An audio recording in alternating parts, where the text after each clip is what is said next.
good evening or good morning or good afternoon to all the Cockpits and Cocktails listeners. I am Natalie flyGIRL Kelley. It's just me tonight. My friend Fly Alyssa couldn't make it tonight. That's okay. We're going to have a good time anyway, and we have such a great guest. I am excited to have Shannon H Polson on, and she is just so cool, badass woman. She is an author, and she's written 2 books, The Grit Factor and North of Hope.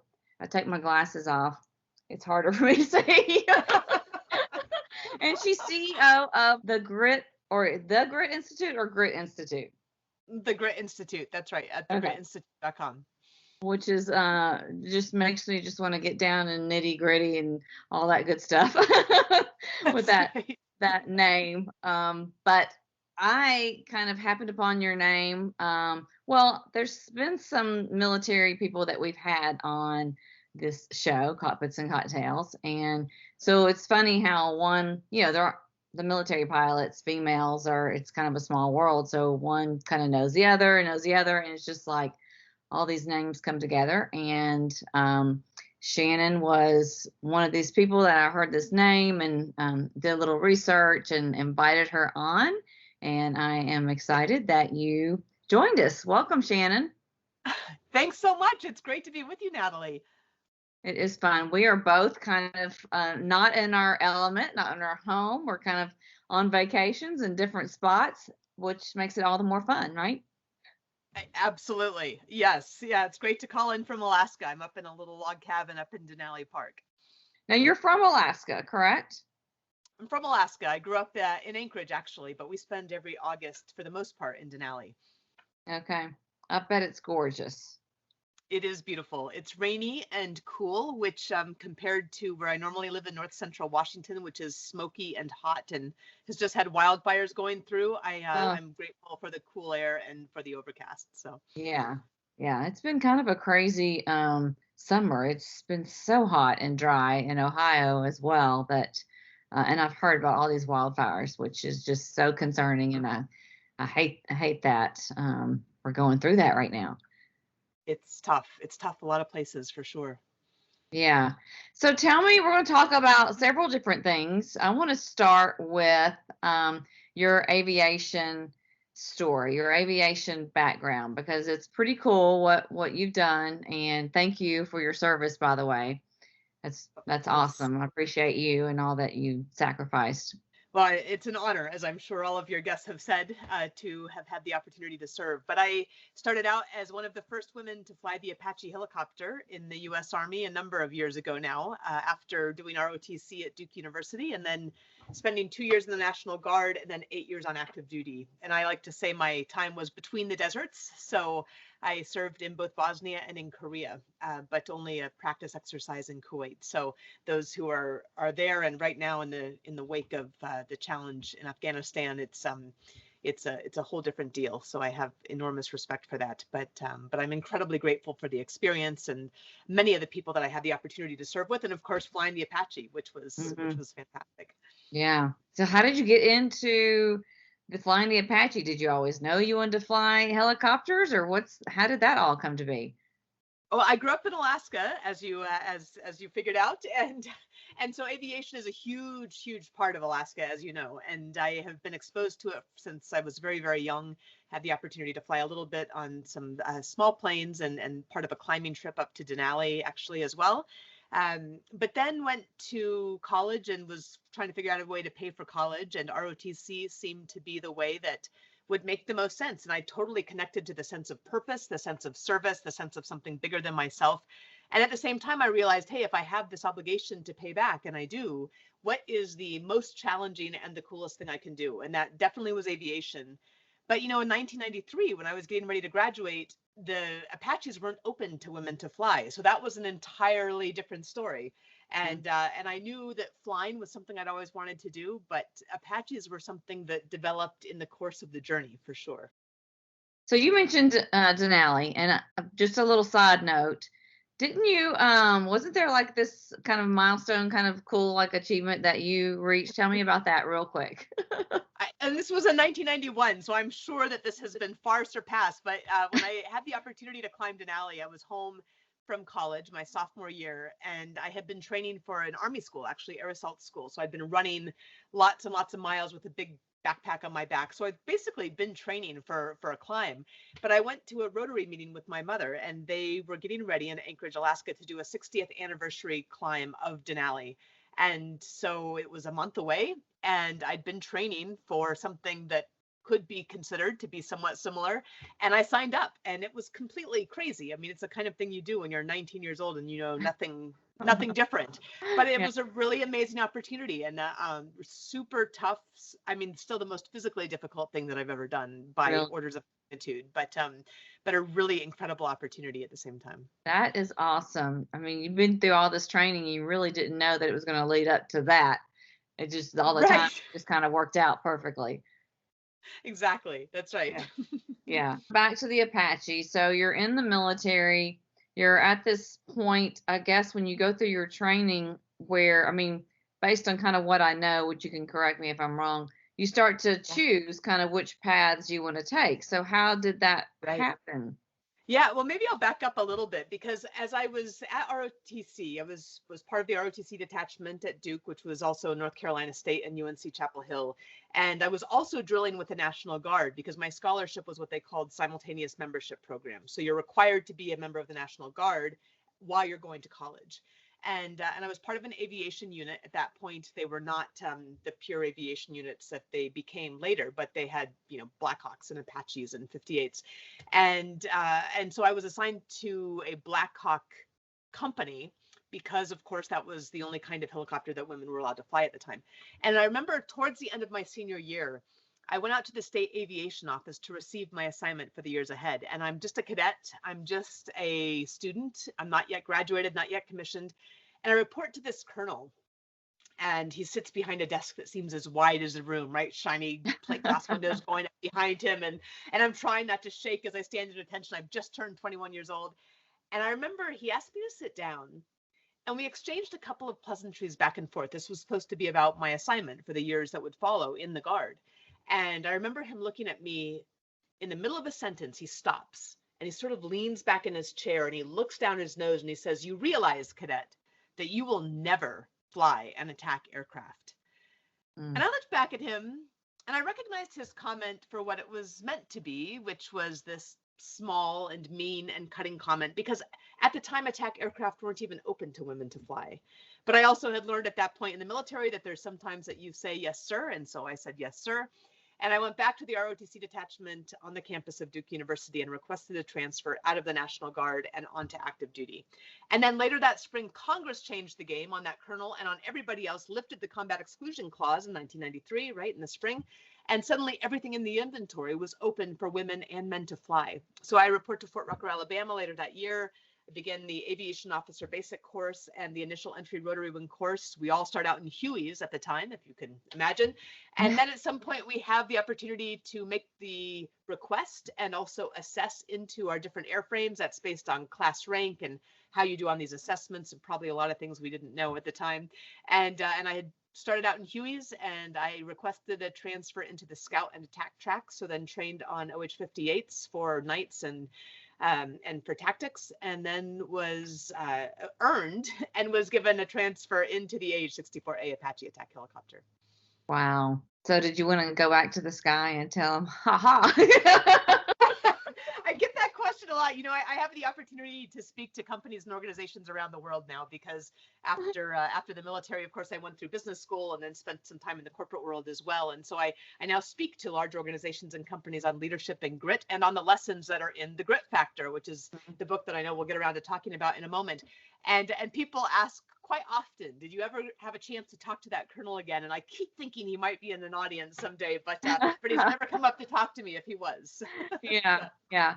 Well, I think based on some of the conversations I've had with some other female military pilots of various nature, the there was no really disrespect towards him. That was just how it was, So Right. it's like even if he wanted it to be different, it wasn't going to be different. That was just how it was. So he was maybe trying to squelch any dreams maybe you had because it just wasn't going to happen. I don't know. Maybe he thought it was for Yeah. your benefit. I'm not sure. You never know, right? You never know. I mean, I have the chance to work with some of the best people that I'll ever know in my life while I was in uniform, and some of the worst as well. And Yeah. I didn't know him enough to make an Yeah. assessment for sure. So. Yeah. Yeah.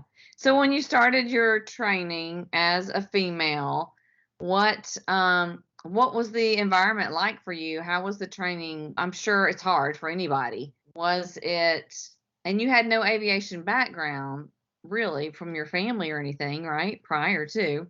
So this is That's all right. new to you. What was it Yep. like? What's it like learning how to fly a military helicopter like that? That's such a cool helicopter. I mean, it's pretty amazing, right, to have these opportunities. I have a young son right now who's 8 who wants to be a fighter pilot, and he says, "Well, I want to save up money for flight school." I'm like, "Well, if you want to fly, if you fly in the military, like they're going to train you better than Yeah. anybody else is going to." And so yeah, it's initially it's tough. I thought I was never going to learn how to hover. There's like this 10 hours where you're trying to practice hovering, and you think you're never ever going to make it, and you're swinging this Huey all over this football field size patch of Oh land, gosh, and then yeah. 10 hours in, somehow you just do it, and they call it a hover button, right? And it's been a while now, but I remember like there's some point when suddenly you're hovering, and you've just been killing it for like 10 days of an hour a day, and your stick buddy's been flying an hour a day as well, and everybody's all over the place, and then suddenly it just comes, and you think all along the way, I'm just going to be that one person who cannot get up. I'm going to be the one, Yeah. right, that can't do it. And it comes like everything else that you put your mind and your effort and your work into. So Yeah. I think Yeah. that was a great metaphor. And the other part of that metaphor is, of course, and like with any flying, like you get into the helicopter those first few hours and you think it's about controlling it, and it's really kind of about just sort of letting it be, right, Mm. and giving it a nudge here and there. And so it's the over control that causes more of the problems in the end of the Yeah. day. So So true. That's how it is too in a fixed wing aircraft, especially with the landings. You overcorrect and you're trying to line it up and they're just like, just kind of let it, just minor adjustments. And right. that's a really hard thing when you're first starting out to do. But I love how you said you feel like it's just you that's having a hard time with this one thing. Because so many times I have felt that way. It was just like, okay, they don't really understand that, everybody else says it's hard, but I really think it's harder for me, or I'm just not going to get it. I'm just not, good enough at this. And we beat ourselves up. And I remember Right. instructors telling me everybody feels like that. You have to That's right. just keep at it and stick to it, and you'll come out on the other side. Exactly. I mean, it's, the metaphor that I love, and I just love this metaphor so much, and you'll appreciate it no matter whether you are listening as a rotary wing pilot or as a fixed wing pilot. But I always talk to organizations again with these keynotes, and if you're ever in one of these, I will be using this because it's just really resonates. That when you take off, right, you get ready for takeoff, you start this run-up procedure that you know so well that you know it by heart, but you always use the checklist, and you taxi out on the runway for takeoff, and I'll ask people to raise their hands and say, which way do you take off with an Apache helicopter? And people say up, and of course up is correct, right? We all want to be in the sky ultimately, but you turn the nose to face the wind, right? And when you use it the right way, that resistance helps you to rise. And that's true no matter what kind of aircraft you're in, no matter what kind of challenge you're facing, you have to turn towards it, and you have to fly directly through it. And I think it's just a great metaphor for life, Yes. and all of the things that we're all facing right now. Yes, so true. I love that. I love that. So your career flying with the Apache, so how long did it last, and what were some of your hardest parts about being a helicopter pilot, and what were some of the most fun things that you Oh, remember? yeah. Well, I mean, I'm probably a short timer compared to lots of your listeners because I served active duty for 8 years, and 7 of those were in aviation positions of some form or fashion. And my service was primarily at Fort Bragg. That was my first duty station. I worked in operations and then led my first flight platoon, then took another flight platoon in another battalion that was deploying to Bosnia. So we deployed to Bosnia, came back to Fort Bragg, and I did the military intelligence officer advanced course, which of course was non-flying in Huachuca, Arizona, and then went to Korea, and then flew in Korea for about 15 months, and then came back to the States to Fort Bliss, Texas. So that was the 8 years as a quick overview. I think some of the most fun flying was always a mission profile, right? And Korea probably had the fewest restrictions on flying, so it was a ton of fun to be able to just kill it. We're flying mostly, of course, in Korea in support of the 2nd Infantry Division, the 2nd Brigade Combat Team. We were supporting infantry, so that's kind of the close combat attack tactics that were used, for example, in Vietnam. So it's very different than Fort Bragg, where the mission was this deep attack. So you realize these airframes can do a pretty wide variety of missions, right, depending on what the requirements are. And I would just say anytime we were in mission profile was absolutely the most exciting, the most interesting, the most focused that we could be, as opposed to being back on base where you've got, all the demands of daily life as well as you're flying. But I remember Korea specifically, there was no hard deck, there was no, and we flew the border between North and South Korea in large part, and actually the no-fly line, which is 2 kilometers south of that. And so there was this sense of danger, like if you violate that no-fly line, it's an act of war, right? It's an act of war, you get shot down. And so even though there's no sense of that tension in the States, while you're deployed there, while you're flying there, there's this very real sense of doing something that was important, and the flying was amazing. It was amazing. It was tough, mountain flying. It's mountain flying, and it's mountain flying on a border that's hostile. So I think that was a double dose of adrenaline. Definitely. So when you fly the Apache, what's the crew like? How many people are? Yeah, we're two pilots in the aircraft, and there's no room for anything else because the Apache is essentially a flying weapons platform, right? So it's 58 feet long, it's 18 feet wide, it's 12 feet high, it's powered by 2 1,850 horsepower jet engines. Now this is the AH-64A, they're now into the Echo model, I believe. But on the nose, there's 3 different sight systems. It can see in day and night in adverse conditions. That's the TADS and the FLIR, the forward-looking infrared system, of course, that we look at through a monocle over our right eye.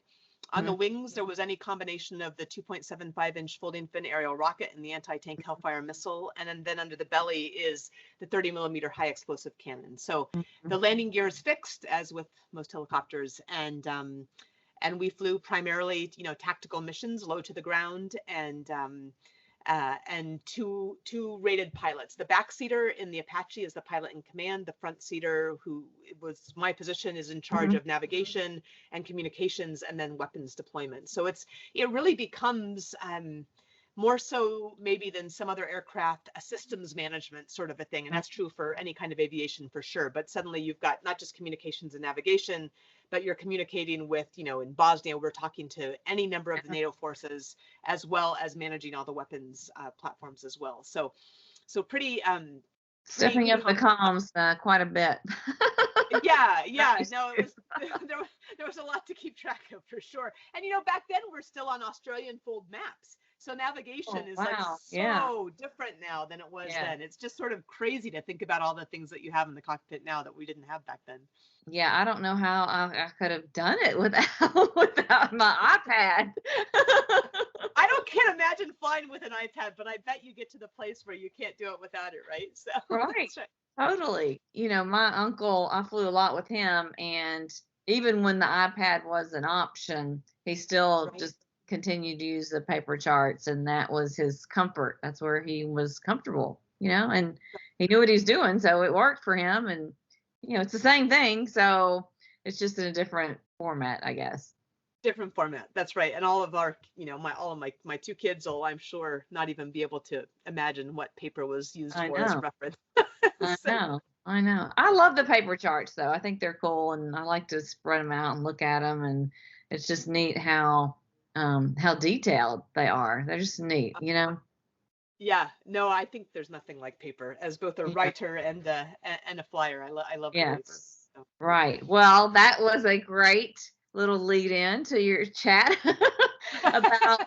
So you decided, tell me, kind of wrap up your transition from your military into how did your writing career start from that? Yeah, it's a great question. And I get a lot of people that ask like, well, how did you start this? Like you published your first book in your 30s and like how did you just start doing that? I was like, well, I didn't just start doing it then. I've been writing my entire life. Like when I was 12 years old and did that little junior high book that says, what are you going to be when you grow up, right? Mine was a writer and an artist. So that's where I'm coming back to now.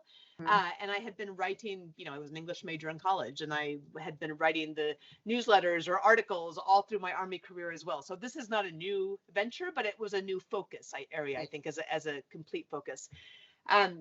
I left the military after my 8 years was up and went back to the business school, actually, at the Tuck School at Dartmouth. And that was a big transition for sure to leave. And right as I left, actually, it's so interesting with all that's happening right now because I left in August 2001. And then I got to business school and then September 11th, right? Yeah. And suddenly I feel like I am in the wrong place. Like I should never have left. I should have been back there. I should have been doing all of this that everybody else is doing that I know and in a way that I know. And I'm, doing spreadsheets in the ivory tower in New Hampshire. Yeah. And it was a really tough 2 years. I bet that was, yeah.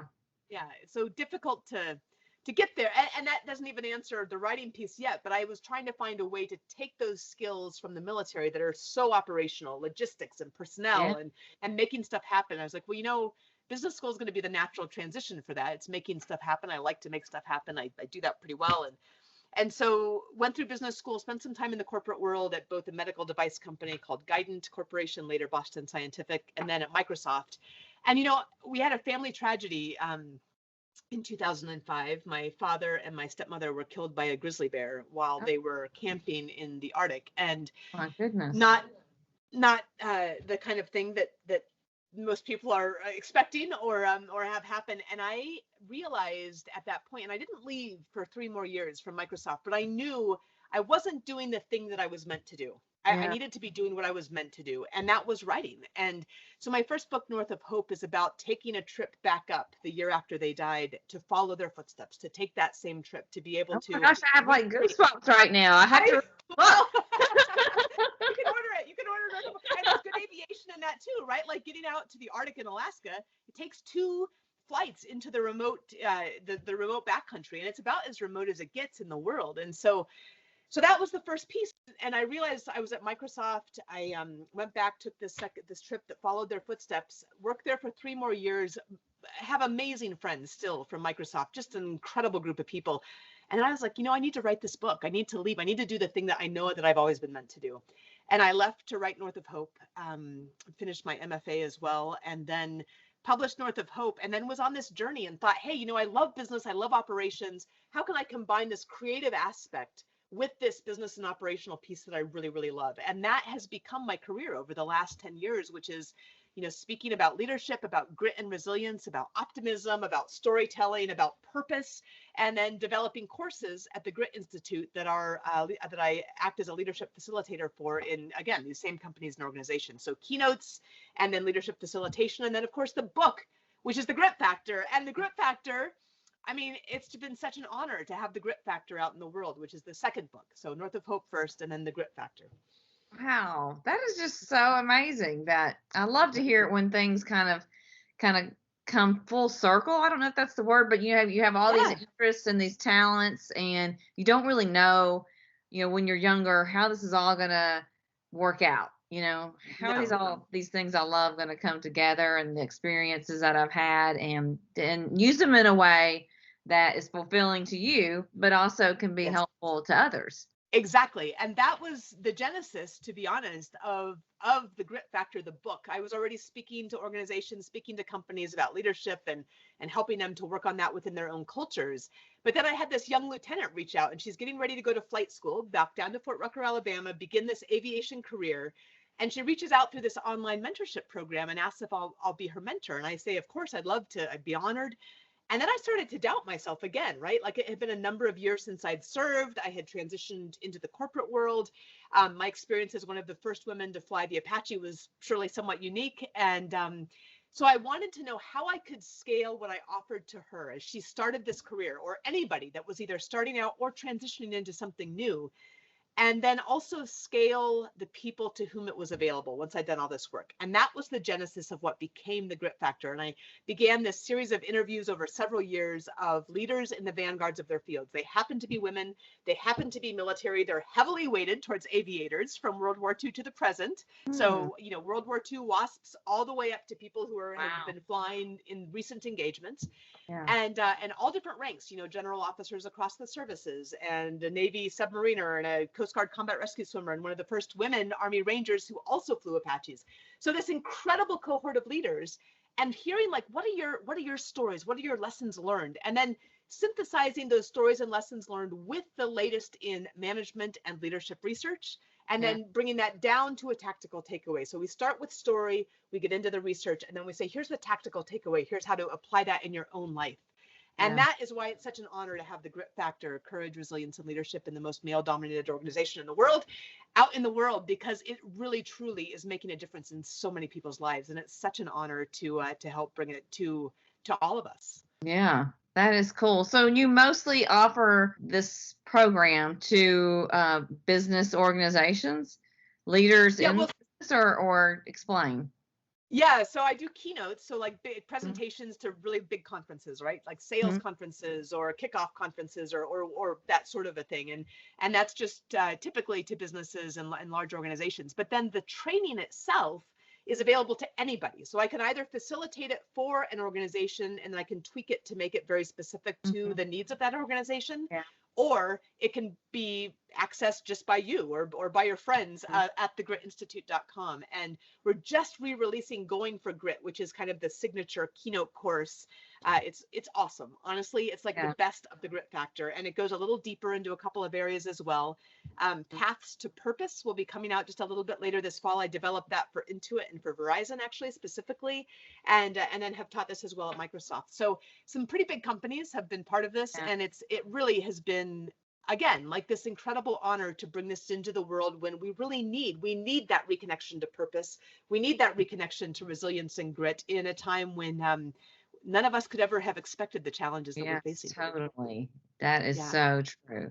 So overall, this program, is it geared towards women? Is it geared towards overcoming certain things? What is it all about?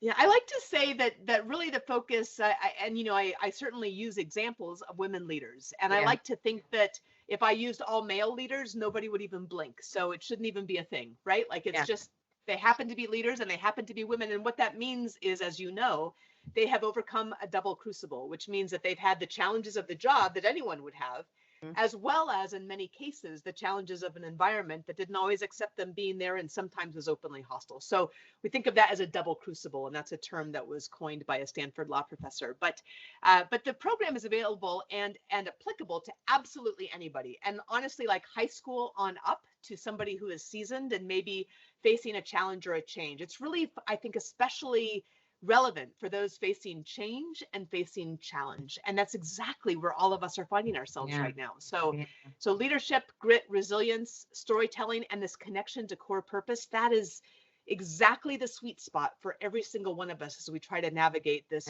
pretty uncertain reality. And I like to say it's this horizon that's unclear, right? You're flying VFR, but you can't see the horizon. And that's really disorienting. Yes. That's so true. I love that. Especially because we all want purpose.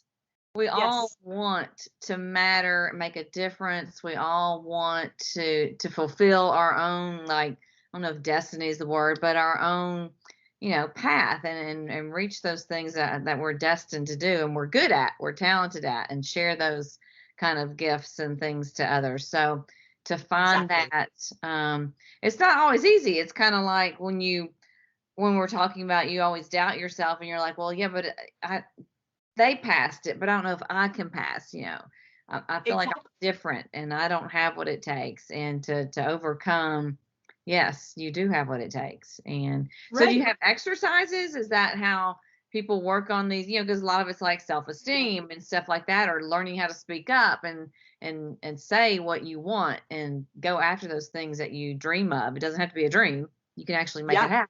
Yeah, no, absolutely. And I think that's part of the power of both the Grit Factor, the book, which is available anywhere books are sold, as well as the Grit Institute and the courses at the Grit Institute, because it starts again with the stories. And I enter into everything, both in the course and in the book, with stories. So there's a reading and a reading reflection. You'll also have an action plan. You'll kind of have this a journal that you can download and continue to take notes in as you go along. But then there's these tactical exercises to say, here's the story, here's the research, reflect on this a little bit. How does this apply to you? And now here's the exercise to take it deeper into your own life, because that's what we really need to do, right? And coming back to the purpose concept, Natalie, you're so right. Like, purpose has always been important, and it's one of my favorite parts of the entire Grit Factor. And, the lessons that come out of the Grit Factor come out into 3 sections. They're commit, learn, and launch. That's connection to your past. That's a deep engagement in the present. And then that's looking towards the future with both authenticity as well as audacity and adaptability. And then to take those from these kind of more amorphous concepts down into what it really means to connect to them ourselves, then in each chapter we'll go into tactical exercises and say, okay, let's talk about what it means to commit. What does it mean to own your own story? What does it mean to drill down to core purpose? And all of the research that's coming out of the pandemic especially is that purpose is the most critical thing for us to spend time reconnecting to. And it's not easy, to your point, right? It's not easy work. It's like deep internal reflective work. And we've got to give ourselves the time and the space to do that work. Yeah. Yeah. And sometimes we feel like if it's really hard, maybe it's not supposed to be my purpose. Maybe that's, maybe it's not the right fit, when really, if you stick through the lessons you learn by sticking through something, and maybe I'm not going to come out being an airline pilot or whatever, but maybe this is leading me to something else, what I'm supposed to be doing, Exactly. And somehow aviation plays a role in that. You just don't know. Well, aviation, I mean, I feel like the metaphors are just replete in aviation, right? Like every single one of your listeners knows what it means to like work hard towards your check ride, right? Or towards your new certification. And then you're up in the air and everything falls apart, right? Like you've studied, you've learned, you've got your flight plan. And then suddenly the wind picks up, or suddenly there's something else, that a different weather system kicks in, and you're like, wow, now you've got to respond. And that really ends up where the Grit Factor ends with adaptability, right? Commit, learn, and launch. Launch is this looking towards the future.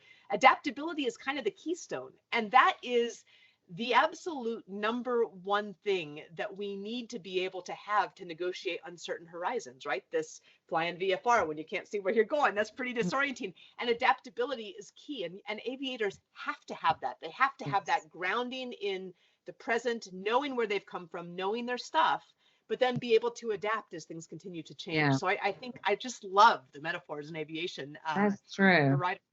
There's a ton of them, aren't there? There are.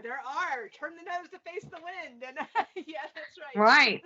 Right. I know. I love when I'm feeling like I need a little pick me up, or I love to go look up aviation quotes, and some of the things that come up, they're like, yeah, that's right. And one of the things I tell people too, when they do a check ride or they're getting prepared, I remember one of my instructors telling me, and I don't know if it was good or bad, but it prepared me in a way that, not everybody passes a check ride the first time. That's right. That doesn't mean this isn't meant for you. You can't let that defeat you. Maybe that's what your journey needs to be. Maybe there's something you needed to learn from that you wouldn't have learned if you had passed it. There's a certain area where you're weak, and you really need to hone in on that and figure, and that will help build you in some way. That it sucks and it's embarrassing, and you don't want it to happen to you, but it does happen. But it doesn't mean, I can't be a pilot because I messed up. That's exactly right. And I'm writing a book review right now for the Navy magazine Proceedings. And it's about Amy McGrath's new book that's coming out, Honor Bound. Actually, I think it just was released. And, she's one of the first FA-18 combat pilots in the Marines. And one of the things that she says, and actually I interviewed her for the Grit Factor, so she's in there as well. And I love one of her quotes is like, I don't trust someone who hasn't failed, right? Like if you haven't failed and you haven't learned how to come out of failure, then that's a little dangerous almost, right? Like you want to work with people who know what it means to fail, and you know what it means to overcome that failure. And that's an important part of the whole process, the whole experience. So true. Yeah, I love that. I love that. So once you like, do you fly anymore? I mean, once you stop with the Apache, have you ever been, flying anymore? Like, tell me what's happened after that in aviation for you. Not too much, for better or worse. I have had a chance to fly a little bit with some friends, Mm. civilians with small airplanes. But at the end of the day, and again, growing up in Alaska, most of the accidents, of course, they say it's weather, weather, and weather, right? But it's Yeah, also like the people who just fly once in a while. And I kind yeah, of feel like you should fly all the time or not at all. right. Uh, is just based on, again, Yeah, my time in the military, where when we were good, we were really good, and when you didn't get to fly, you were you were not so much. And yeah. I have two little boys right now that are 8 and 11. I work, my husband works, we like to backpack and ski, and so I Mhm. do miss it quite a bit. But I also think that it's important to either have that be your thing, or just recognize that you'll go off But with it's friends. not. And Yeah, you can't yeah, dedicate the time to it to make sure you're safe. And exactly. yes, that's so true. Well, I don't want to say that you need to get up and fly anymore, Well, but anyone who wants to fly out to the Methow Valley, I'll go out with you. But I have actually thought, as the boys are getting older, I'm like, when they start to get busy with their own stuff, maybe it's something I you can never do know. again.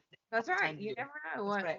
what's going to happen, and even if it doesn't, it did lead to you to where you are right now. So, you know, Exactly. that's. Exactly. That's right. Were you involved in the military, like I know there's like some helicopter aviation history type organizations. Are you involved in those? I've done a little bit to support some of the work on bringing the WASPs back into the forefront, right? The Women Okay. Aviation Service Yes. Pilots. And actually, a fun story. We're out at Denali right now, and we were out at Camp Denali. Actually, just some friends run this place in the west end of the park, which is this absolutely stunning lodge area. And we didn't stay there because that's a little bit outside of our budget, but it's highly recommended for anybody who can manage it. But they do have a small cabin that used to be owned by Ginny Woods, and Ginny Woods and Celia started Camp Denali, and they were both WASPs. And so I'm reading about them to my sons, and I'm like, yeah, they were women Air Force service pilots. They flew, they did transport, they did all, but basically the WASP flew everything in the Yeah. inventory, right? Hmm. And then they ended up adventuring all over Europe, and then coming back to Alaska from Washington State, where they were both from. So there's some kind of fun connection between Denali and the WASPs. But I've done a Yeah. little bit of work with the effort to bring the WASPs back to the forefront. And to Yeah. be honest, when I originally conceived of the grit factor, I was going to look at those Russian fighter regiments in World War II. There's three The of them night that are just witches. the Night Witches, and then Yeah. there's two more, right? There's three of Yeah. them, and they flew everything in the Russian inventory, and they were unbelievable Yeah. pilots. Like, they were just phenomenal. And it didn't end up being something that worked. As you start to put the book together and you start to find the Yeah. publisher, it ends up falling out a slightly different way. But I do look forward to being able to include that in some Yeah. form or fashion as I go forward. So, Yeah. so Well, it's yeah. good. I mean, you know of it, so I'm sure you talk about it. And, it's funny because I never heard a thing about the WASP until probably 5 years ago. And it was like Exactly. nobody talked about it. Well, And nobody and the talked night about it. witches. That's I it. mean, well, I definitely never heard of the night witches, and someone happened to recommend it as I was sort of researching the WASP, and I was like, oh my gosh, these airplanes these women were flying and the conditions they were in. It was just, and nobody really talks about it at all. Nobody talk. I mean, it's just phenomenal. Honestly, the Yeah, stories are incredible, and they still don't get the credit or the yeah, coverage that they really ought to, given the exploits that they yeah. they were able to pull off. Yeah, I hope that Yeah. changes and that, we'll hear more and more stories about them and come to realize, I mean, we think we have it hard sometimes. Oh my gosh. I mean, it's funny. I remember actually when I was first at Fort Bragg, and the newspaper just had covered my arrival at Fort Bragg, and they're like, "This is the first woman Apache pilot at Fort Bragg." And somebody interviewed a WASP in North Carolina, and again, I'd never heard of the WASPs at Yeah, that point. So it's the 90s, right? With the internet's not even a thing. So yeah, right. unless that's out in the common domain, we just don't know about it. And somebody asks this old lady who lives somewhere in some little town in North Carolina, what do you think about this? And she said, well, that's no big deal. We did that 50 years ago. And I was like, oh my gosh, isn't that amazing? And Yeah, nobody even knew. And they really are so humble. And many of them have passed now. There's only a few left. And they're so humble about their experiences and what they did. I think it was just a whole nother generation, right? Yes. And they just went into being school teachers or wives or whatever it was. And just they're not on Instagram with their selfies. Yeah, that's right. Exactly. That's right. No, I'm always amazed, because even the men pilots that would take some of these airplanes, like their first solo was actually the first time in particular airplanes, like that didn't only had one seat, and they're in these crazy big powerful machines, and for the first time, and that happens to be their first solo. It's crazy. Jeez. I know. It's it's amazing to consider it. And I actually sort of envied it. I was reading Celia Engini's stories. I was like, oh, I mean, they're just doing this amazing work in aviation, right? And again, typically when women weren't even allowed, the Air Force wouldn't even let them fly to Alaska, right? And that's how they ended up coming here eventually, is the Air Force said, oh, no, women can't go to Alaska. There's no facilities for them, which is such an absurd thing to say. Yeah. And they just sort of got annoyed. And so when they got out of the Air Force, they're like, okay, let's go fly to Alaska. Yeah, so we're going to do this now. I love it. Yeah, exactly. Right. And I do think that story is so good for whether you're in aviation or in something else, because you talk to women of the time who will say, gosh, it's so neat that you can do these things now. We didn't get to do that back then. I'm like, well, some people did. And like, what made them do that? I really don't know. It's an amazing thing. They were not wealthy necessarily. They were just, they were just girls who wanted to fly, and they found a way to do it. And that's a great lesson for all of us, no matter what the field is. That's true. Yeah. You don't really know. Who knows what their background was. You just don't know why certain people do certain things, that they actually had the courage and the nerve to do it when most everyone else did not, Exactly. Yeah. That's exactly right. Yeah. Yep. Well, I thought this was great. I mean, I learned so much, and I have a lot of reading to do. I got some grit going. That's right, the grit factor. No, I do think your listeners will really appreciate it. And then if you do, please leave a happy review on Amazon. That always helps all of us. And pass it on and tell all your friends. So. Yes. I'm again really just happy to have it in the world, and I'm happy to also pass on to you, if you like, a discount code for your listeners for Going for Grit. I'm really excited about the new release that's coming out September 9th. That would be great. We would love that very much. So thank you so much for taking time out of your vacation to chat with me here on Cockpits and Cocktails. Tell everyone where they can find you on like social media, and you have a website or anything like that. Let us know what that is. Yeah, great. I'm at shannonpolson.com, ShannonPolson.com, and also at thegritinstitute.com. I'm mostly active on LinkedIn and Twitter at A Border Life, LinkedIn at Shannon H Polson. And then I am on Instagram, and you'll get a smattering of all kinds of stuff, though. That's a little bit more personal as well as professional, but LinkedIn and Twitter for mostly professional engagement, and would love to see all of you there. Okay, well, thank you so much, Shannon. I enjoyed it very much. Can't wait to read your books and follow you on LinkedIn and Instagram, Twitter, all that good stuff, and see what you're up to next. Likewise, Natalie. I loved our conversation. Thanks so much, and all the best getting back home for you. Thank you very much. Have a good night. You too. Take care.